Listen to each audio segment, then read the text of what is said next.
Hello guys, তো তোমরা সব কেমন আছো? আশা করি সব ভালো আছো।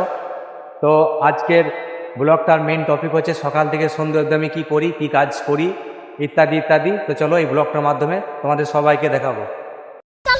তো গাইস, গুড মর্নিং। দেখতে পাচ্ছি এটা আমার বেডরুম, সলিড এসি ফিট করা। যদি কেউ ঘুমাতে চাও ভোর 5টার সময় চলে আসবে। তারপর বন্ধুরা ঘুম থেকে উঠে আমার প্রথম কাজ হলো টোটো মাস সুইচ অফ করে দেয়, আমার যে পয়েন্টটা খুলে দিতে হয়। তারপর বন্ধু ব্রাশের মধ্যে চবন ব্রাশ লাগিয়ে নিলাম। তারপর চবন ব্রাশ লাগিয়ে বাঁধর মতো মুখ টেনে লোকাত লেগে গেলাম।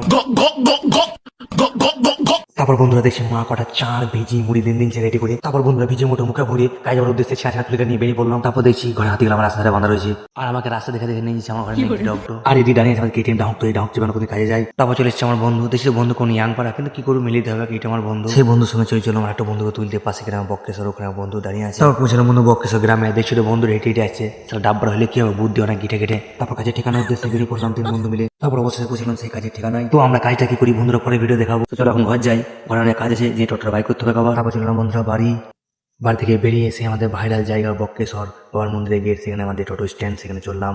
তারপর চলে এলাম বক্রেশ্বর স্ট্যান্ড। দেখতে পাচ্ছ বন্ধুরা এখানে বাবার মন্দিরের গেটের সামনে আমাদের টোটো স্ট্যান্ড। তারপর বন্ধুরা টোটো নিয়ে এদিক ওদিক ঘোরার পর হয়ে গেলাম আমার লাঞ্চ টাইম, তাই বাড়ি চলে এলাম।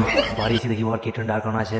তারপর সেই কেটিএম নিয়ে চান করার উদ্দেশ্যে চলে গেলাম পুকুর। সেই বন্ধুরা দিছিস পুকুর নাই কোনো ছিঁড়ি, জলটা তাচ্ছে আরো বিচ্ছিরি, ঘরে নাই কল, তাই চান করতে এসে কি করবো বন্ধুরা বল। তারপর বন্ধুরা স্নানটা সেরে বাড়ি চললাম। আর চলে দিচ্ছি তো সম্পর্ক হয়ে গেছি, জলটা খারাপ যে মাথা লড়াই দিয়েছে একবার। তারপর স্নানটা সেরে চাটি ভাত খেয়েছি। তো ভাতে মেনুটা ভালো না বলে ভাত তরকারি দেখাচ্ছি না, পরে একদিন দেখাবো। তারপর বন্ধুরা ভাতটা কি ভাবছি চারটা নিয়ে চাই 2 ঘন্টা। তাই ঘরে বাক্সটা খুললাম। তো বাক্স খুলে দেখছি সালাটি ইন্দুর দড়ি বাজি বাক্স মধ্যে না খোঁজাখুঁজি পয়েন্ট ধরলাম, কিন্তু ধরি বুঝি 6 পুরাবো, বিরিয়ানি বানিয়ে খাবো। তারপর বন্ধুরা সেই ইন্দুরটাকে ধরি বিরিয়ানি বানাই খেয়ে একটু সোদে রেস্ট নিয়ে ঘুমিয়ে চলে এলাম ফুটবল গ্রাউন্ডে। আর ফুটবল গ্রাউন্ডে অপেক্ষা করছিল বন্ধু সন্দীপ কমেন্ট্রি করার জন্য। তো দুজনে মিলে ফুটবল সম্বন্ধে কমেন্ট্রি করবো। তো চলো বন্ধু শুরু করা যাক। My supportive commentator is Mr. Dipankar is with us today.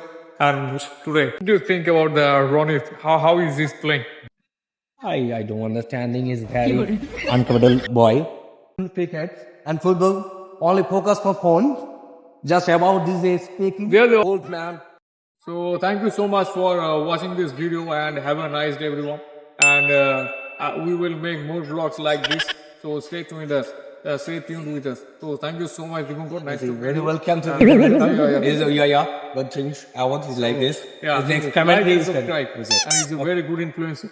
okay. তো বন্ধুরা ফিরে চলে এলাম কমেন্ট্রি করার পর। কমেন্ট্রি কেমন আছে তোমরা জানাবে। আমার আর সন্দীপের তো আমরা অনেক রাজ্যে পড়াশোনা করেছি বলে এরকম ইংলিশ কমেন্ট্রি করতে পারছি। কমেন্ট্রি এবং ভিডিওটা কেমন হয়েছে তোমরা কমেন্টে জানাবে। তো রাতে কাজ অনেক করি, রাতে কাজ দেখালে অসুবিধা আছে। ভিডিওটি বেশি বড় করছি না, ভালো থাকবে, সুস্থ থাকবে। এখানে ভিডিও শেষ, পরবর্তী ভিডিও দেখা হচ্ছে কোনো নতুন কিছু নিয়ে।